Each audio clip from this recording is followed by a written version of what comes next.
Hello, I'm John Michael Chambers, and welcome to Intel and Insights with Juan, published every Thursday at 6 p.m. Eastern. Be sure to visit thejennifermac.com and avail yourself to all the MAGA gear and important information with the footprint of Juan. Now, Juan has been serving this nation since the time of Ronald Reagan. He's very well connected, and I'll leave it at that. His clandestine assignments and self-imposed directives, many which are unknown to the public, play a critical role in protecting this nation and its interests for decades. A good friend and most valuable voice and resource for the new media. Thanks again, Juan, for joining us today. Careful on the road there. No, of course, yeah. You know, a very important subject that I want to talk about.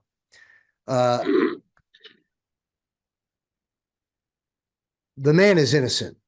Election interference that will come back on all those guilty of trying to get Trump. Much of America and the world can clearly see the political persecution and the weaponization of the U.S. justice system. Nothing more than rigged and completely corrupt, in my opinion, with a cesspool of scum from top to bottom. So, Juan, having said that, please weigh in on the most important aspects of this unprecedented event, leaving our audience with your insights as to how this plays out. What's next?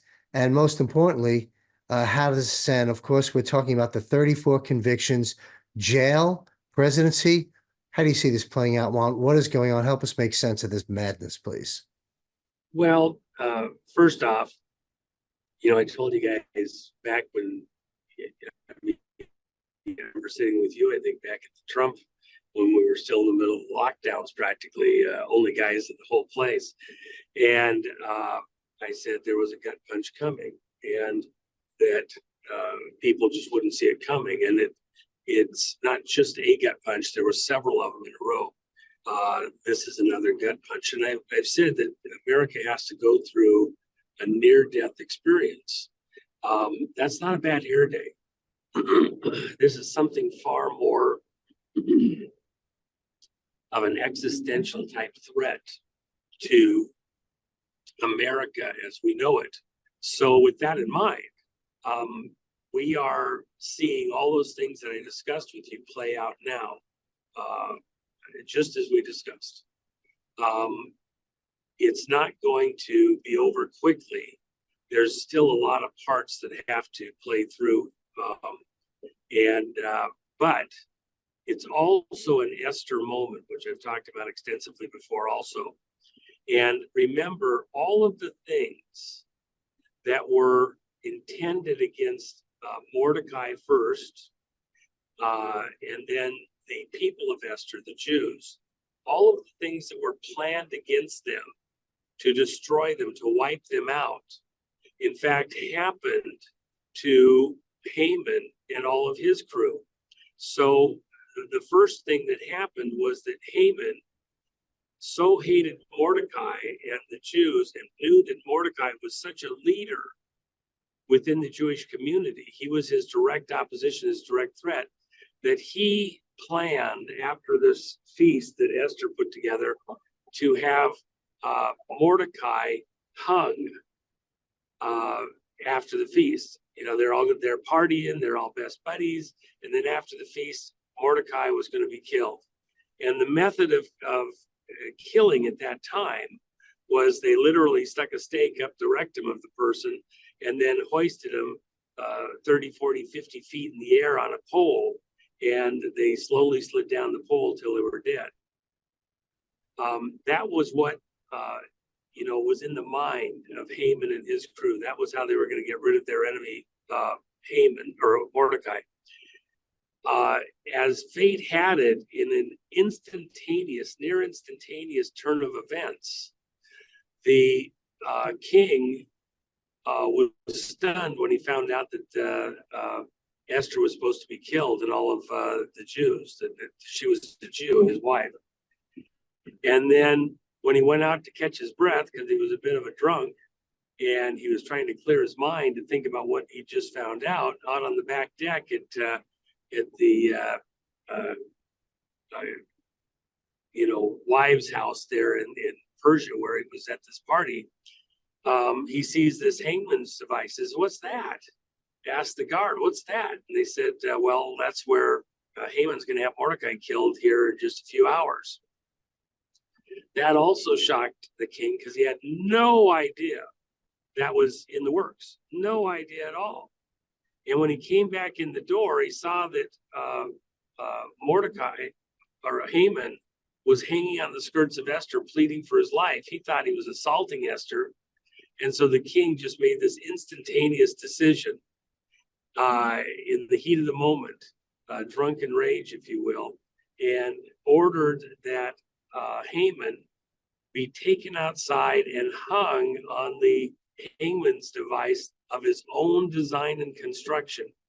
There's a scripture, he who digs a pit for another will himself fall into it. So when you try to make a trap for somebody else, you're really making a trap for yourself when you do it for evil purposes. And so Mordecai Lost your audio. Mordecai survived and Haman died. All these things that they've planned against Trump, to destroy Trump, to put him in prison forever. If they had their way, they'd have him killed in prison. All of the things that they have planned against Trump in this Esther moment can now be turned on them. They have created legal precedents for arrest, for seizure, for prosecution. And in reality, all of those devices are going to be flipped and turned. As for Trump himself, within the appeals process, because there's all sorts of illegality that's occurred within the courts in New York, probably from the federal side, it's going to get overturned, and there'll be a stay that'll be gotten into place almost certainly that stops the court from proceeding with sentencing and carrying out the sentencing while the federal courts review the matter and make their decisions. So this is far from over. I would be a bit patient about what's happening next and any fears about Trump going to jail immediately. If anything, it would most likely be house arrest. But I don't even think that happens. In fact, we'll get to the rallies and get moving up.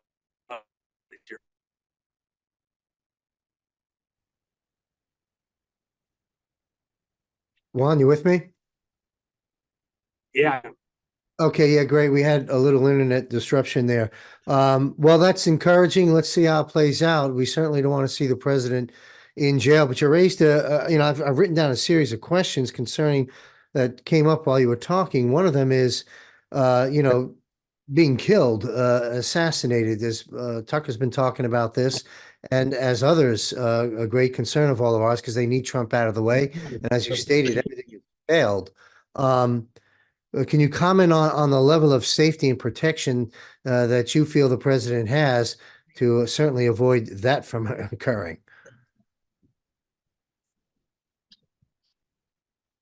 Well, I had mentioned, I think even with you, John, about 6 months before they went in and seized the records at President Trump's residence there at Mar-a-Lago, that the FBI had set up a location just a short distance away where they were preparing and ready to go in and do exactly what occurred. And with the potential even of arresting Trump or taking him into some type of custody if there was any kind of an altercation, which was partially what they wanted to do. And as you remember, we discussed that privately months and months before it ever happened. And it was, poo-pooed, no, not going to happen.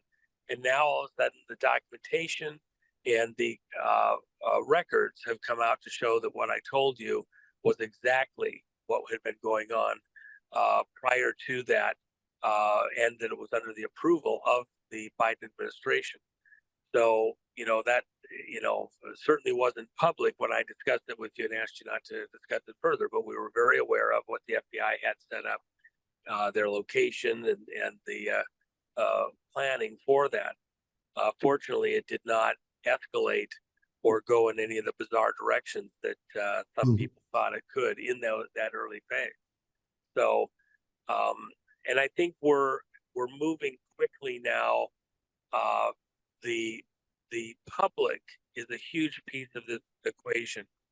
If the public was somewhat subdued concerning what happened with President Trump in this latest phase with the New York trial, then the people around Biden, uh, the people in these three other agencies would feel more emboldened to continue with their bizarre actions and become even more bizarre. But because the public has become so engaged and is really being lit up about this, it's becoming more and more difficult for them to act within a vacuum or do some of the things they would like to do because of the public. You know, the Magna Carta was about you have to have the consent of the governed to be a legitimate governance, a legitimate government. And if you don't have the consent of the government, then you're a tyrant. And so what we're seeing right now is that the people in power and their actions are the actions of tyrants and lawless. The federal courts and the Supreme Court specifically are going to have to reel in New York and some of the other states. They did so in Colorado. Colorado wanted to take Trump off the ballot. In fact, had already decided to do so. All the courts that were in agreement in Colorado, when it got to the Supreme Court, the Trump team didn't get the right argument.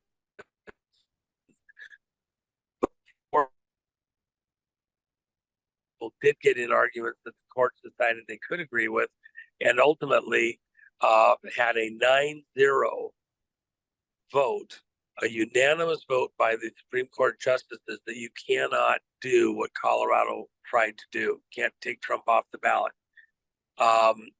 This is a similar situation. The state court may think they can get away with all sorts of mischief. I think they're going to get reined in. It's going to be decisive. Remember, they couldn't even get one liberal justice to side with them in Colorado. All of the Supreme Court justices, even the most liberal, said, no, you can't do this. I believe that's going to be what happens in New York. We have cases that are on their way right now. I've been coordinating with people over the last couple of days for this. I think it'll be another important decision. And New York, this judge and prosecutor specifically will lose.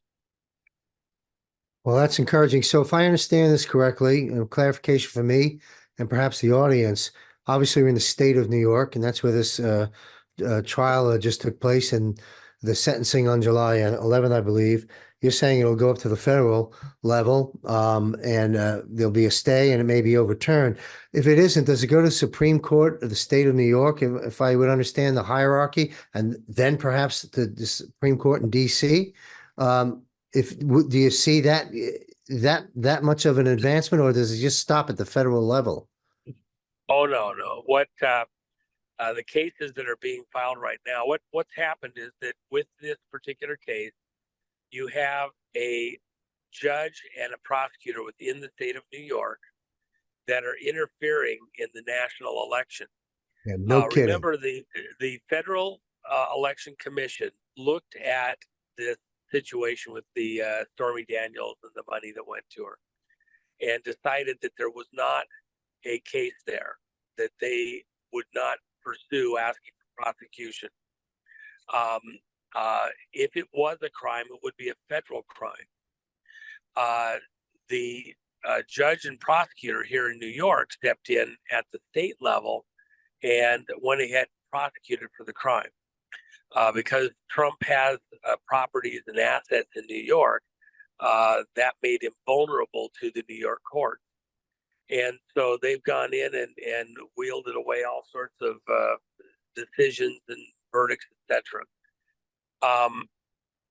But it really is the state overstepping its authorities to prosecute what would otherwise be a federal crime. As we get into the federal courts, that's going to be the argument. Now, from other states, such as Texas, California, in fact, the discussion behind the scenes is that they intended, the prosecutor and the judge in this case intended for the case to continue on and not even get to a jury until July.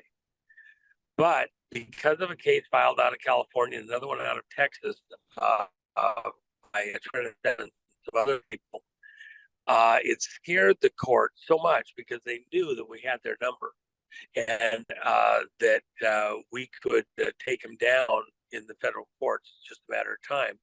That spooked them, and they hurried this thing to the jury right away. Right. And by the way, the conviction by the jury, the way that the judge wrote the instructions, and this is probably common knowledge amongst your listeners by now because we've talked about it pretty extensively, but he basically made the instructions to the jury in such a way that it was almost impossible for the jury not to come back with a conviction. So all of those things are going to be argued, discussed in the appeals court and further up. Now, there is an aspect, and I don't want to let the cat out of the bag prematurely, but there is an aspect that allows us to race to the Supreme Court. And in fact, because it is interference in a federal election that's in play, the damage cannot be undone. No amount of money or other court action can mitigate the damages of a federal election being interfered with and other states not getting to hear the candidates fairly. See, New York has made it so that Trump can't campaign effectively all across the country, and they're threatening to, incarcerate him so he couldn't campaign coming up on the 2024 election. Well, that's campaign election interference. It violates the civil right of American voters all across the country to hear the candidate of their choice. Oh, we may get this solved on the legal side, 6 months, a year, 2 years from now, 5 years from now. And the court in New York found to have been wrong in its determination, erring in its methods of prosecution. But the damage would be, unreconcilable and irreversible. And so with that in mind, we can accelerate on the basis of a national emergency to the Supreme Court and have them have to make a decision. And the court's already shown that they don't have a desire or the stomach for interference in the election in these types of ways. I think the ruling from the court would be fairly instantaneous and decisive. I expect another 9-0 when we get there. There's a couple different teams that are coming at this from different directions, which is healthy, including the Trump team themselves. There's several different legal strategies in play.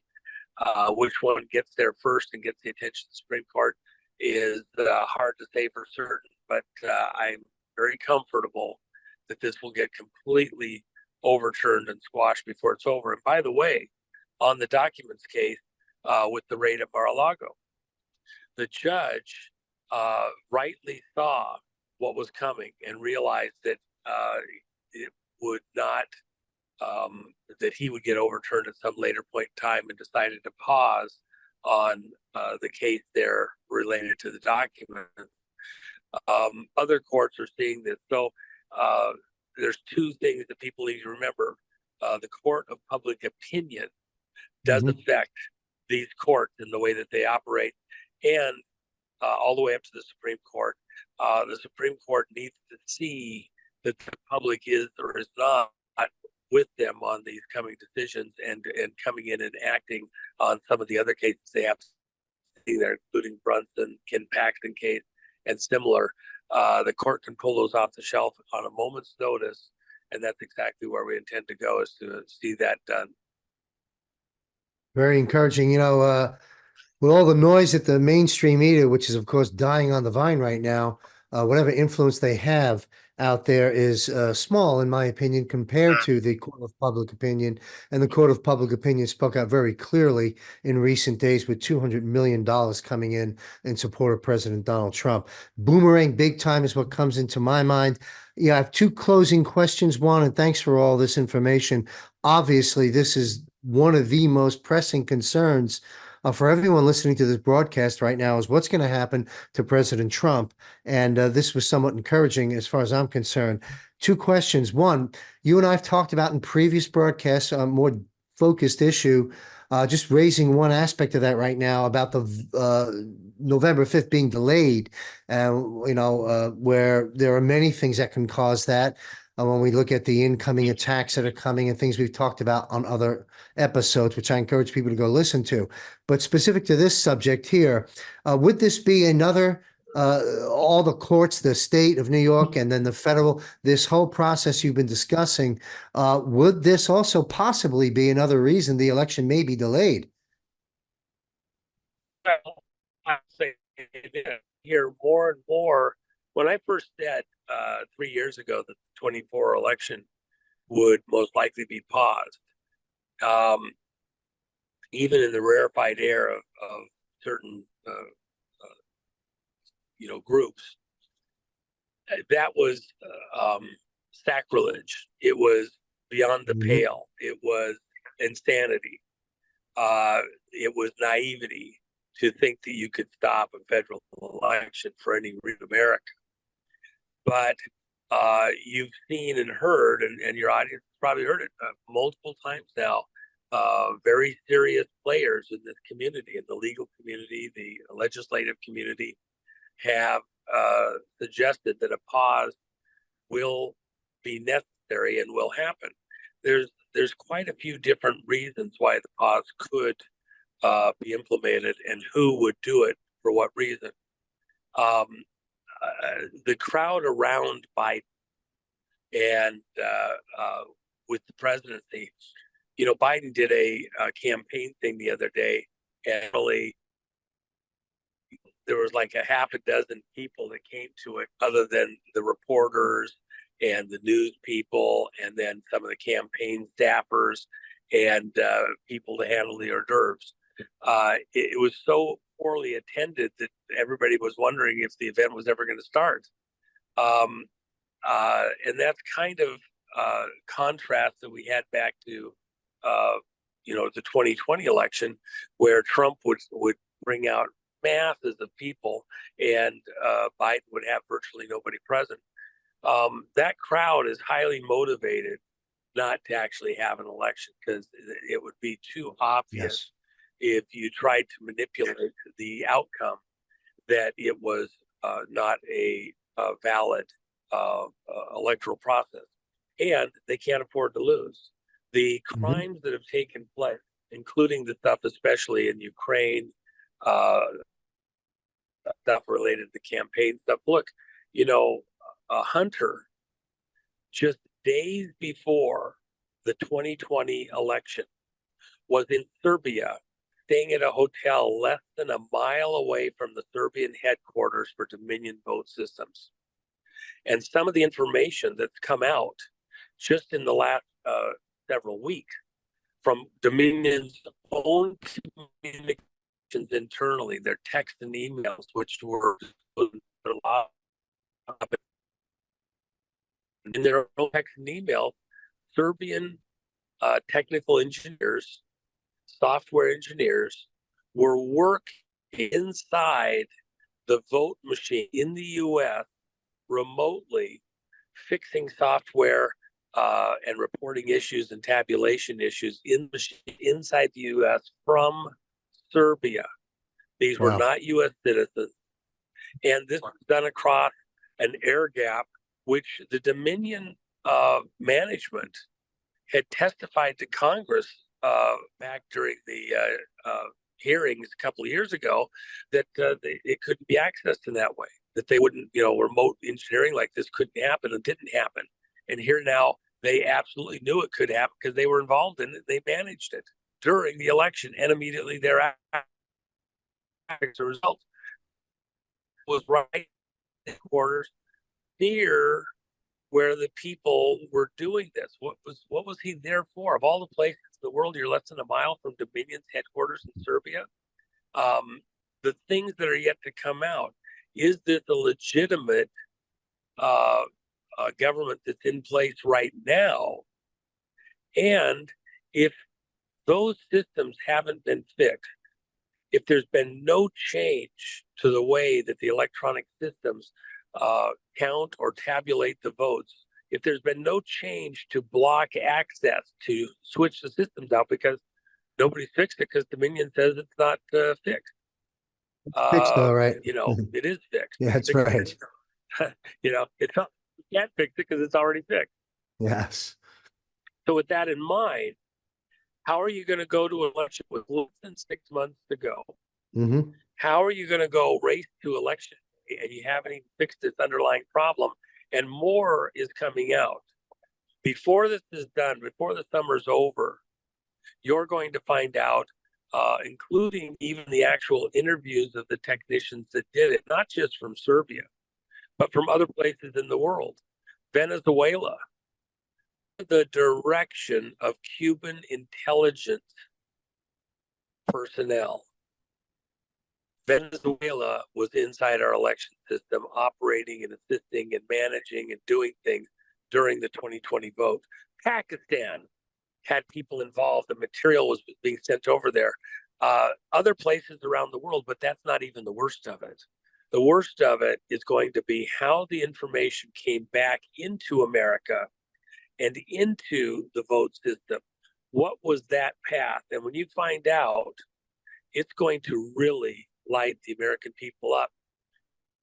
And it's also going to make puzzle pieces fall into place. That's why those people had to be in those particular offices, in those particular agencies. Okay? That's why they had to be there, because then they could make sure that that routing, that pathway, that communication system was intact to be used on the return of that information back into the vote system here in America. It went out like a sieve through 1,000 different places. It came back in primarily on one channel, and that channel is going to really piss the American people off. Wow. Listen, Juan, I want to thank you very much. And on behalf of those listening that appreciate your intel and your brilliant analysis over these years, America is at war, the world is at war, and you're helping us navigate through this. And I greatly appreciate your time. I have a closing question. It's sort of, I got to read my own sloppy writing as I wrote it here. I may need to be schooled by you on this. I may be a bit off the mark, but I think you'll steer us. The question is this: I've come to understand this, where I maybe need some clarification on that. We're look, it's a declaration of war has been declared, in my opinion, based on the theft that we're discussing of the election. The multiple methods in which they've done it, and you just revealed all kinds of stuff.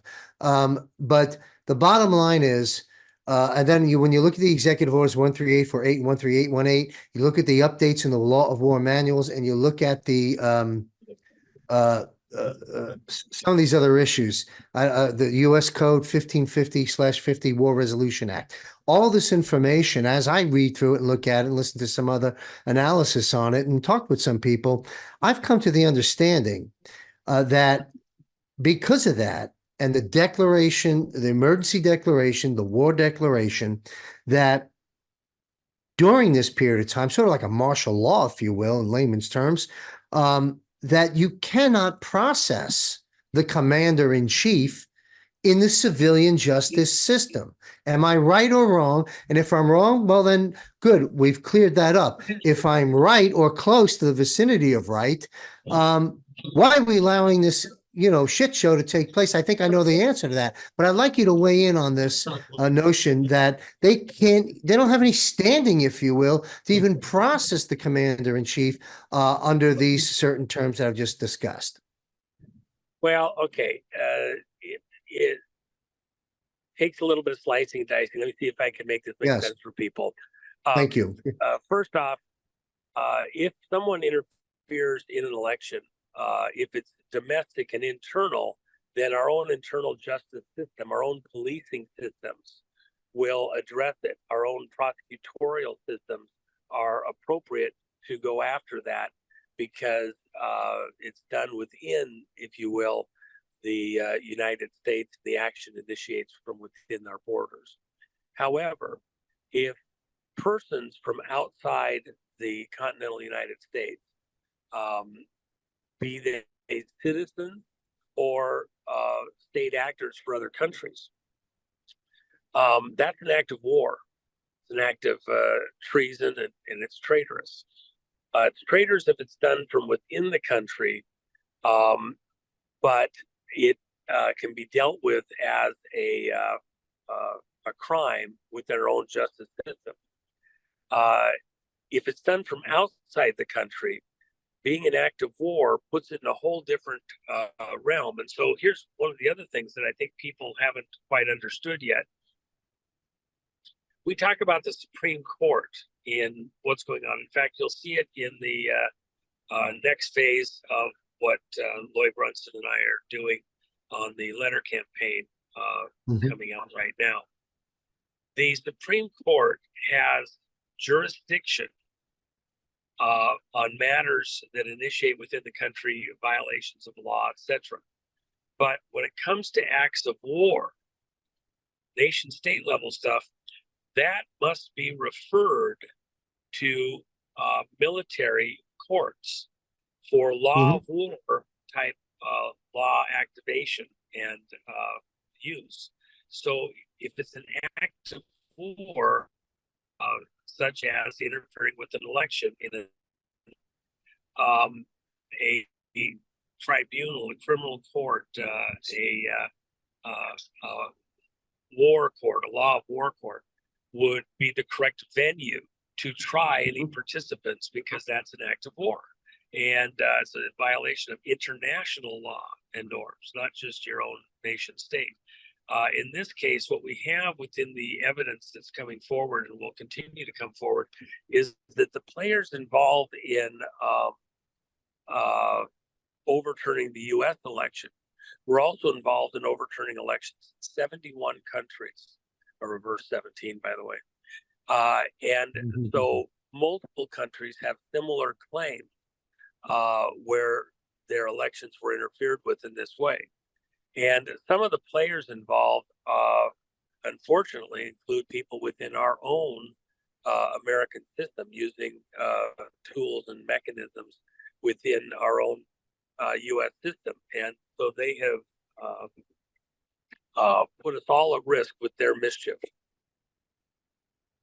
Let me just pause for 1 second there.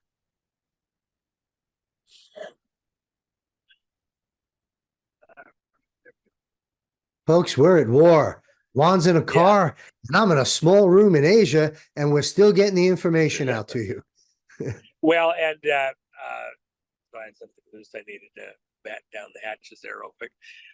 So the reality is that when you think about it, would it be appropriate, let's say, for the Supreme Court to be able to do or take action about something where, say, China was involved in some of the mischief related to overthrowing the election, or Venezuela? What would they, what jurisdiction, what would they have control over a place like that? That would be a military action to thwart and reverse what had occurred from foreign shores. So we're going to see that this is going to go to another level. And now Trump, this is the issue that a lot of people have struggled with. Trump conceded nothing. That's right. Trump did not agree that Biden won the election. Trump left the White House and would have no part in the inauguration of Joe Biden. Now, Congress decided that Biden was, in fact, the new president of the United States. Then when it got to handing over the nuclear keys, Biden did not get the nuclear keys. Now, that decision was made at a military level, and I've gone into the details. I won't bore people with it right now, but the short version is that there's certain protocols that go back to military code that was put in place in the early 50s.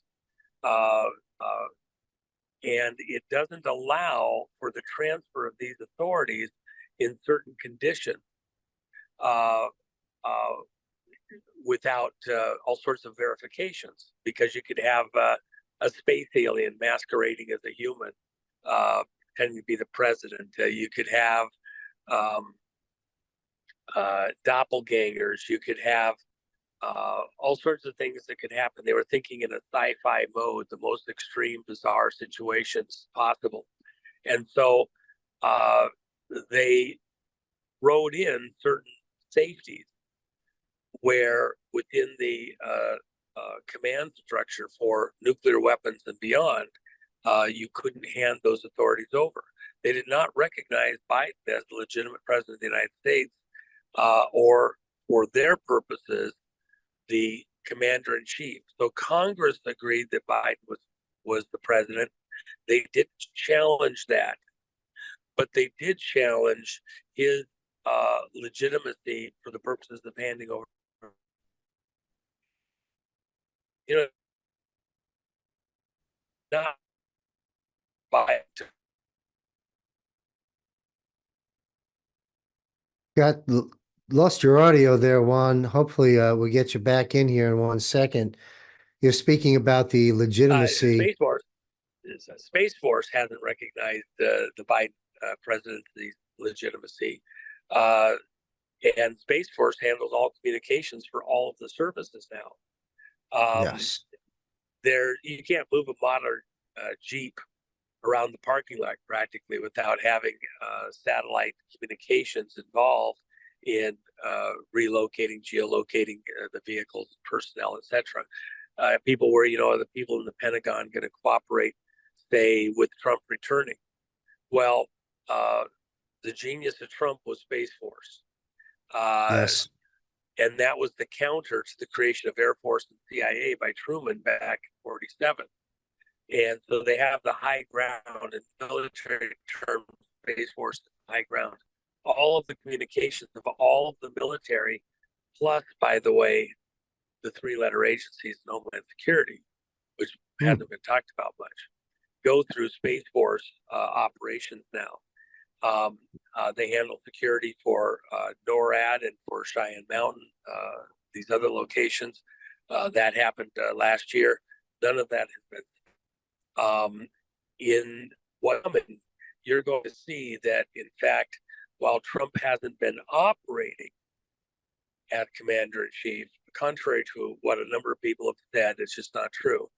He has been recognized that in certain situations requiring the use of nuclear weapons, he would be the one that gets the call and not Joe Biden. And that's to the consternation of many. If you remember back when Biden first came into office, a few days after the Biden presidency began, Nancy Pelosi began to talk it up and wanted to enter a bill to move the nuclear keys to Congress, so that Congress would have control of the nukes. And she got laughed out of her seat.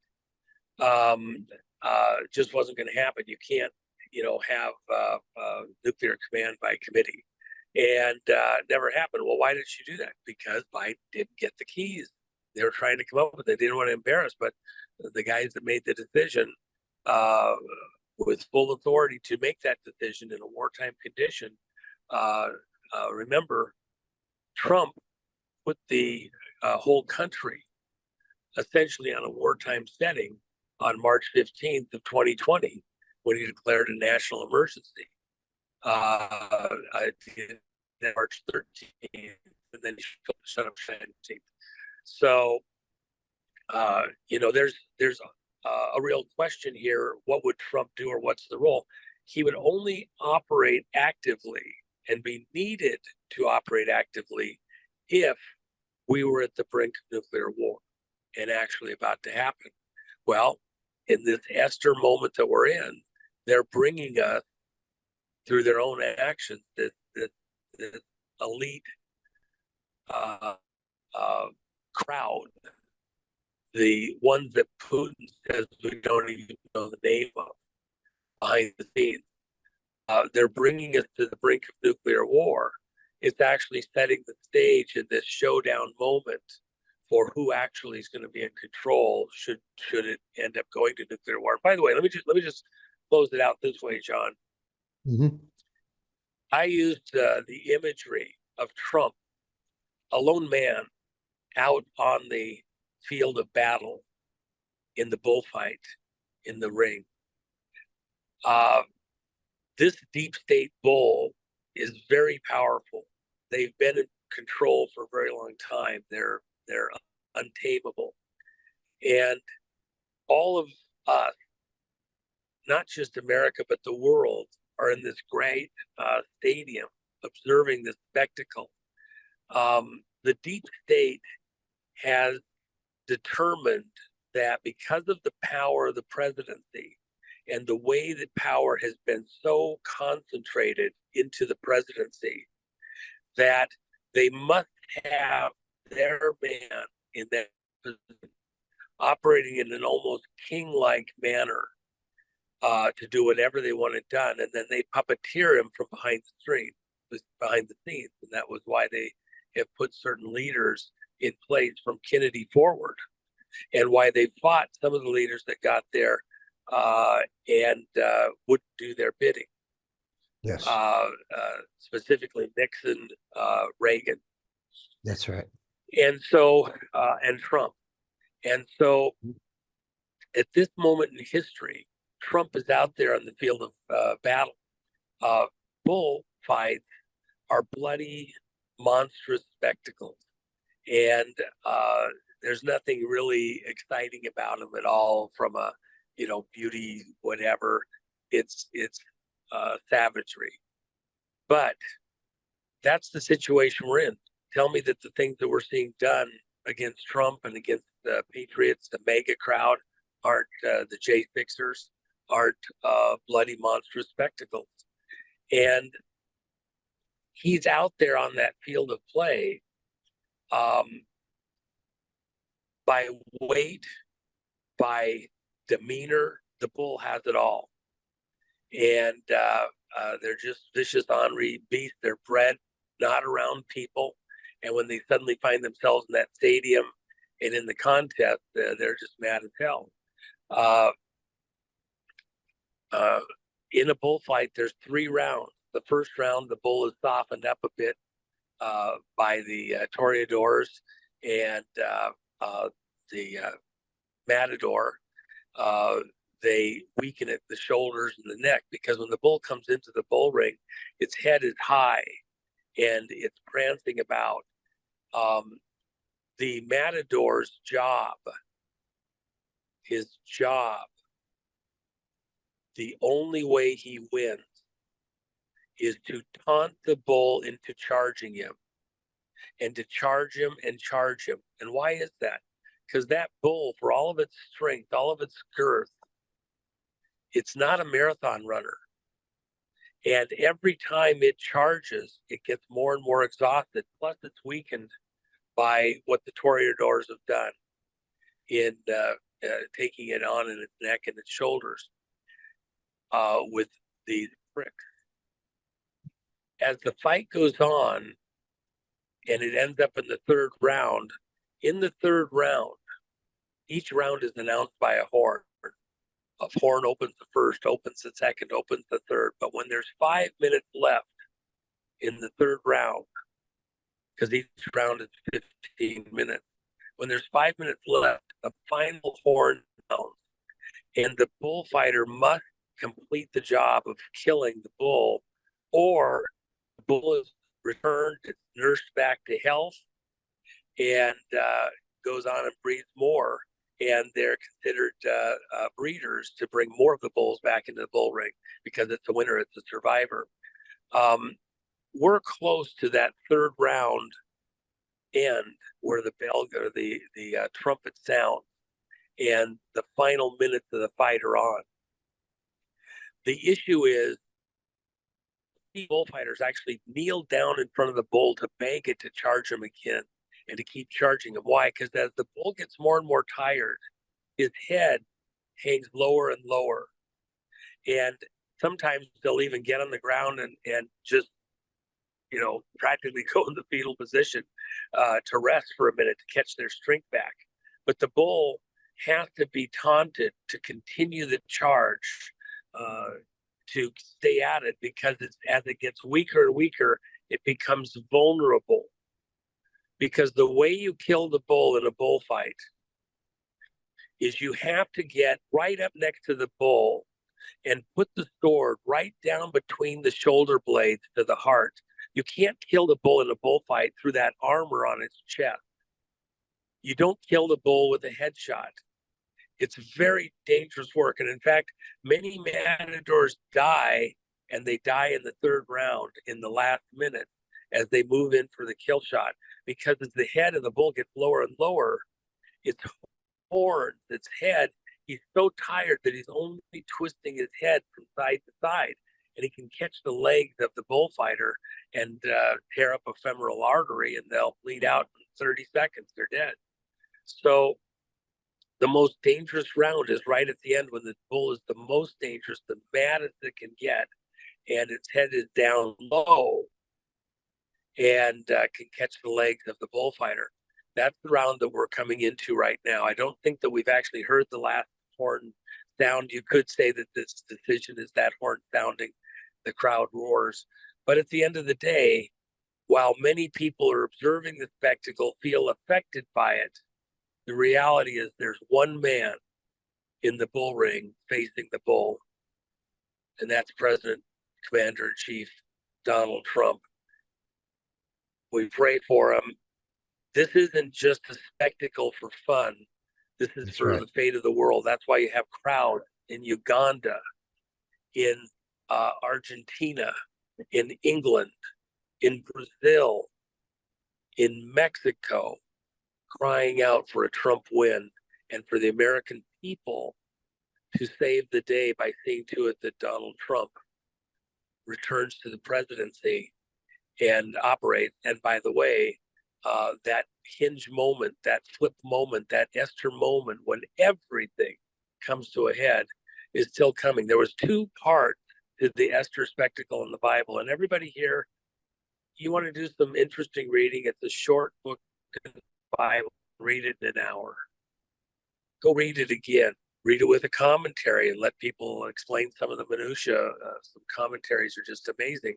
But there was the moment when everything was revealed, when Esther explained what was happening, and the king came out of his drunk and realized what had happened right under his nose, and had Haman hung on the device of his own creation. Very painful. He wanted to be above everybody. He wanted to be in charge. He wanted to be seen by everybody as the big leader. He was hoisted on a petard of his own creation. He got to be above the whole kingdom as he bled out, died painfully. These people that wanted to steal command of America, the helm of the ship of state, will themselves suffer the fate that they intended for all the American people and for the world. And in that Esther moment, everything they designed to go after Trump and the American people will come on them. That is the way God works. That's what this Esther moment is all about. God will not be mocked. They intended our demise, our destruction, but they themselves will die by the devices that they have put in place against us. Long live Gimbo. Wow, Juan, this has been very engaging. And, thank you for signing the Magador jacket when I had a moment to meet with you recently here in Asia. I wish I had known you were going to go there. I would have worn it. Folks, go to thejennifermack.com and take a look at the incredible MAGA gear and powerful information. I think there's an image or a video of President Trump signing the Magador jacket. I think, what was it, Juan? Yeah, You know better than I. yeah. That was for Jerry Foley up in New Hampshire. It actually went into one of Trump's campaign videos, and showing him signing that, holding the jacket up. Roseanne did the one at the rally out in Florida.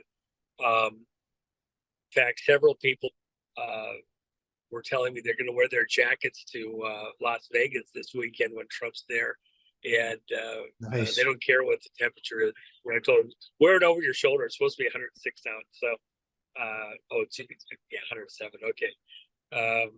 And so it'll be a warm one there in Vegas, but a lot of people have their Megador jackets there. I believe, and I don't think I'm just overstating it, I believe the way that we'll remember Trump in the years to come after this is all washed through is as the Megador.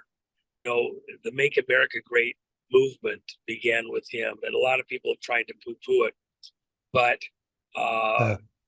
it Didn't is work. about making America great again. And the Megador image is at the core of that. I think we'll remember him as the Megador killing the deep state bull. You bet. What a creative and brilliant metaphor and analogy that's been put out there for the world to see in various ways, including the jacket. TheJenniferMack.com. You know, Juan, you covered so much ground here today. I took a couple of quick notes. I got to wrap up the show. Want to go back and make a comment that, yes, when you mentioned Biden's president, of course, you know this, I've learned from you and many others, he's the president of the defunct U.S. corporation, that is quite different from the constitutional republic. Thanks for the clarity on commander-in-chief and President Trump and all the confusions about that. You laid that down as well. 71 countries, where elections were interfered with and so forth and so on. Just a treasure trove of analysis and intel in this broadcast. And Well, I guess by the way, John, remember that was 71 leaders of countries. When you see these leaders getting together in their various economic forums and green the world forums and all that, and they make all these wonky decisions, health forums, etc. Remember that behind the scenes, those people were manipulated into those offices, and they're taking whole countries off the rail because they're in those positions through fraud. They have stolen these positions through the election fraud, and that's why the world has gone topsy-turvy in so many ways. And so, again, that's why you need to start somewhere, and the whole world is looking to us, the American people, to lead the way by forcing these people out of office, that justice prevail once again, and the leaders that we actually. What would the world look like, John, if we actually got the people we elected and voted for into those offices in all 71 countries, not the frauds that are being puppeteered currently today? What would the world look like? That's the big question. And by the way, we also have the Megador coin. I gave you a Megador coin. The 2024 version of the Megador coin is just now out being released, and we had 2023, and that's done. We did a limited run on that. We'll do a limited run on the 2024, but I think that'll be very fun for people down the road to recollect. And it's a great, it's a 100%, 99.999 or whatever silver coin. So anyway, with silver going up like that. Another reason to own silver. It's got the Magador Trump on it. It's a collector's item. There's no question about it. And thanks for giving me and my fiance one. It is as cool as I say it is. I mean, that thing is so beautiful. It is. And you don't get it when you look at the picture the way you do when you see it at first. But anyway, there you go, John. I appreciate always getting a chance to talk to your listeners, and hope that helps a bit. We're going to win this. It's happening right now. Incredible time to be alive, the overstated term, but quite true. Thanks, Juan, once again for being a valuable source of intel and analysis for all of us here. And to our audience, don't forget to join Juan and I each and every week. Join in, listening to the discussion, send your chats out there, and all the crazies that attack us. Have a nice day. We've got no time for you. Join us every Thursday at 6 p.m. Eastern. I also publish a monthly 1-hour program titled The 40,000 Foot View. Please visit and bookmark johnmichaelchambers.com and my Rumble channel to view these episodes. And once again, be sure to visit TheJenniferMack.com. .com. And thank you once again, 107. God bless everyone. Stay safe. We'll see you next week.